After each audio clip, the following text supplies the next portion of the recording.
War arcs are very popular amongst anime and manga. They mainly serve as massive conflicts that greatly affect the entire story and its characters. Some of the most popular anime and manga have a war arc in them, and they are typically used as a final arc in order to wrap up the series in a giant climax. Examples are the 4 Great Ninja War from Naruto, the 1000-Year Blood War arc from Bleach, the final war arc in My Hero Academia, and the War for Paradis in Attack on Titan. These are all great arcs, and some fans consider them as some of their favourite arcs from those series. But there is one war arc I feel that really perfected the war arc formula, and that is Marineford from One Piece. Whenever you ask someone what their favourite arc is in One Piece, or when they thought the One Piece series was at its peak, most likely they will say that it is Marineford. This arc is often regarded as one of the best arcs in all of anime and manga, because of how well written and how engaging the arc was from start to finish. This video is going to go through the reasons why I think that the Marineford arc is the perfect war arc. So the first reason why Marineford is the perfect war arc is the insane amount of build-up and foreshadowing that led to this arc. What makes war arcs so great is that they are normally built up in anticipation, which makes the arc feel like a massive event.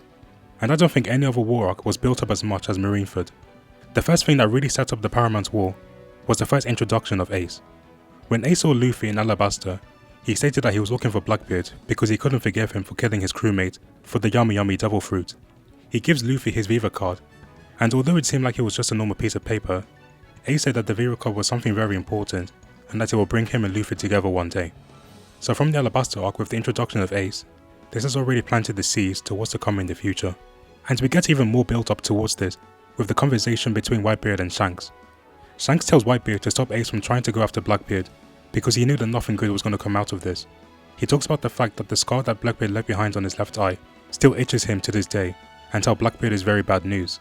He then talks about how the world may spiral into chaos if this continues, but Whitebeard didn't care because he was the strongest pirate at the time in the series. This conversation happened during the post-Enies Lobby arc, and it directly foreshadowed the events of Marineford that would occur later on down the line. And I think the biggest thing that really set up this Paramount War had to be the fight between Ace and Blackbeard. This fight was built up since the Alabasta arc, and we finally got to see them battle against each other on a one-on-one. And with the climax of the fight, we don't know immediately who wins the fight, but you have the narrator saying how this fight on Banoro Island was the trigger for the major events that were to follow. This was in chapter 441, and it was setting up the events of Marineford because of this one fight that happened on an island that not many people even knew about.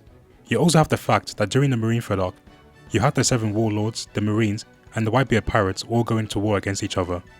And all of these characters were all built up in preparation for this very arc. It wasn't a case to where there was a bunch of characters we didn't know about as soon as the Paramount War started. All the major characters in this war were introduced before this arc. The 7 warlords were first talked about in the East Blue Saga, which was the first saga in the series.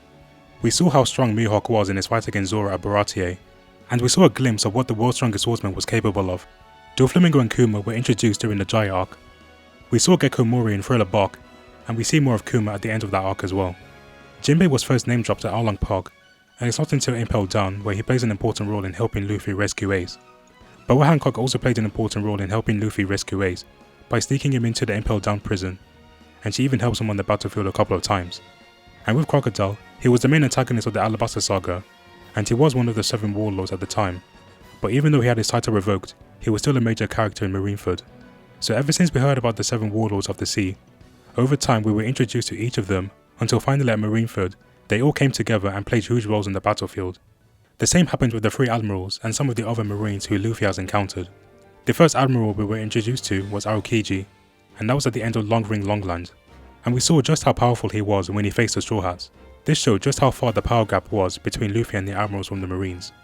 And Robin said that there were 2 more admirals besides Aokiji, who were Kizaru and Akainu. So that is 3 admirals who stand on top of the marines, and this was already setting up the 3 of them for the upcoming war.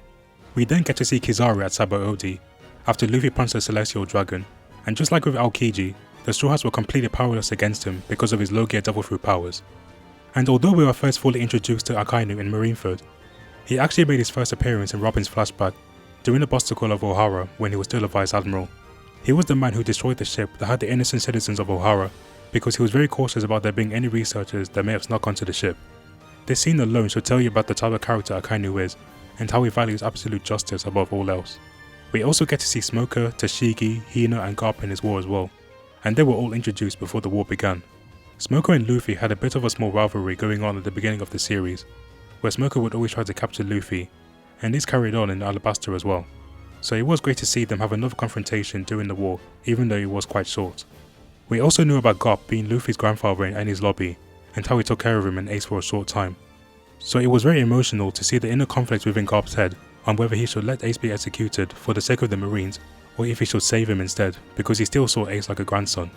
Kobe also played a small role in the war as well, by telling everyone to stop fighting, and then he gets saved by Shanks after Akainu tried to kill him. Kobe was the first person Luffy met on his journey as a pirate, and they do have a small rivalry going on as well, as Luffy wants to become the Pirate King, and Kobe wants to become an admiral. Although the confrontation was quite short in the war, it was still great to see that Kobe played a part at Marineford, in that he was one of the characters that tried to end the war.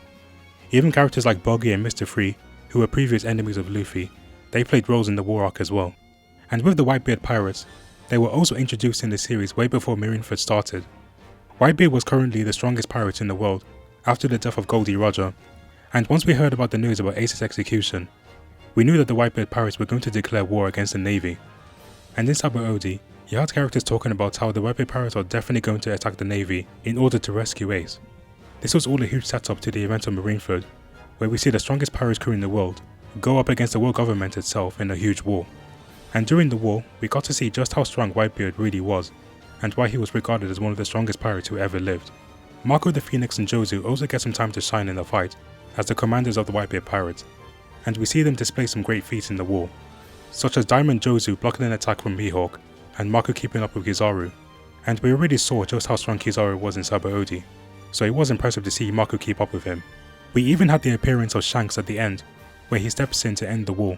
So one of the reasons of what makes Marineford the greatest war arc is the huge amount of build-up across hundreds of chapters that led to this war, and the fact that most of the major characters in the series who were previously introduced in the series all came together to take part in this war.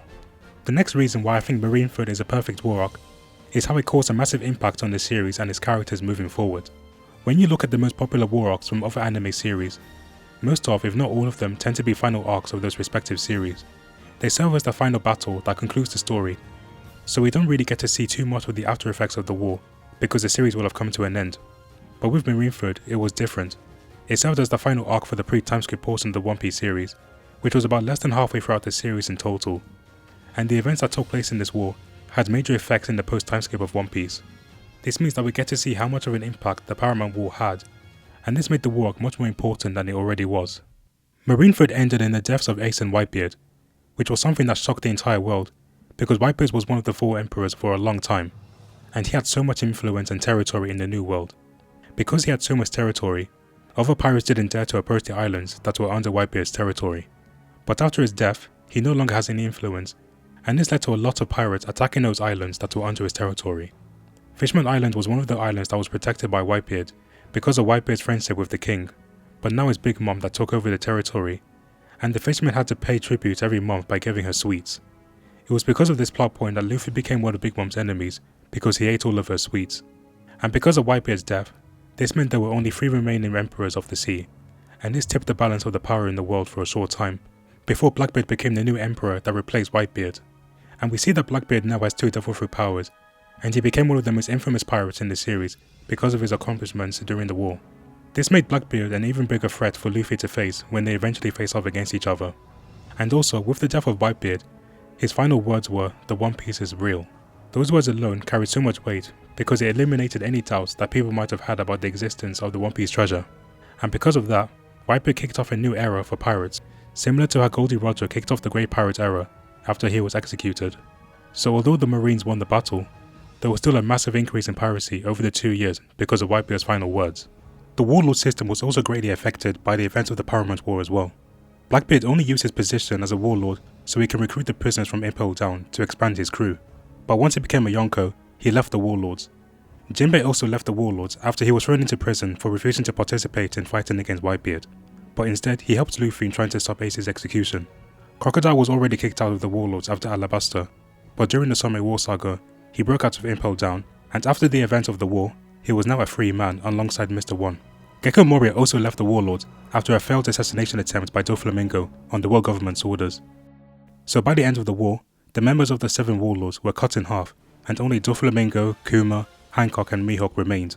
So in order to fill in the vacancies, Buggy, Law and Weevil, they joined the warlords during the 2-year timeskip.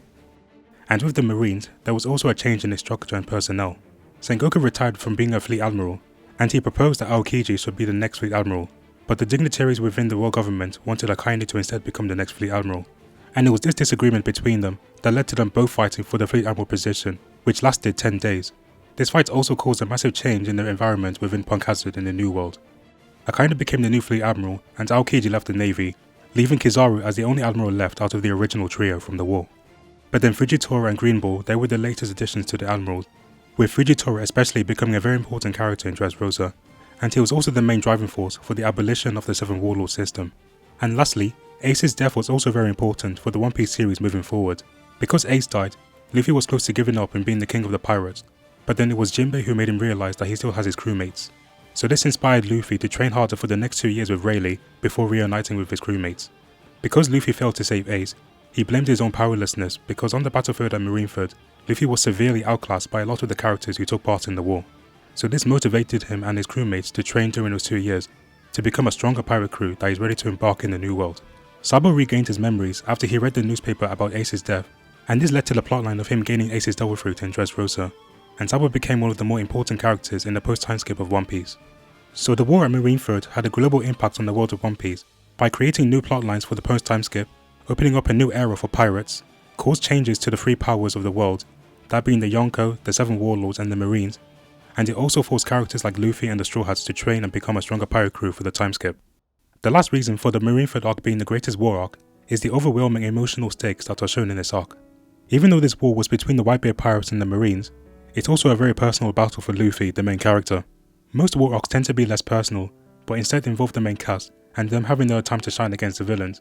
But Marineford was a lot more personal for Luffy, because he joined the war to stop his brother from being executed.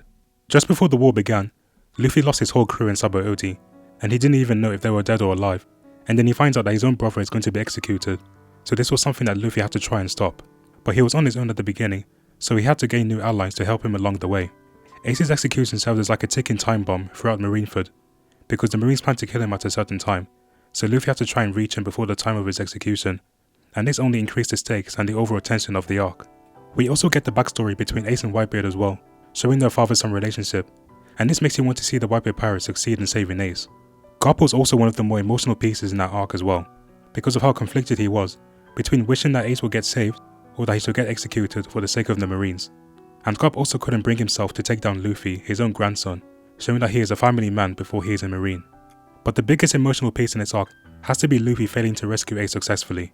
Luffy did manage to remove his handcuffs, which was a very positive moment for Luffy, since he was literally sacrificing his own life to try and save Ace. But then shortly after, Ace decides to stay behind after being provoked by Akainu, and this led to Ace losing his life in the end. Luffy and the Whitebeard pirates just tasted victory for a very short time, until they lost Ace in the battle. When you look at the war arcs from other anime series, they all end in the main cast winning the battle with some casualties, but Marineford was actually where the main character fails in the main objective for this arc, and that was to bring Ace back safely. And on top of that, just a few chapters later, Whitebeard also dies in battle. So two highly important characters in this war actually lost their lives, making this Paramount War something that will always stick with the audience, as it puts you into an emotional rollercoaster from start to finish. And those were all the reasons why I think Marineford is the greatest war arc in anime and manga. It has the highest emotional stakes the series has to offer. The events of the war made a huge impact on the One Piece world and its characters moving forward into the timeskip, and it served as a huge payoff to hundreds of chapters of build-up and storytelling. And if you guys enjoyed this video, please leave a like, subscribe, and I'll see you guys in the next video.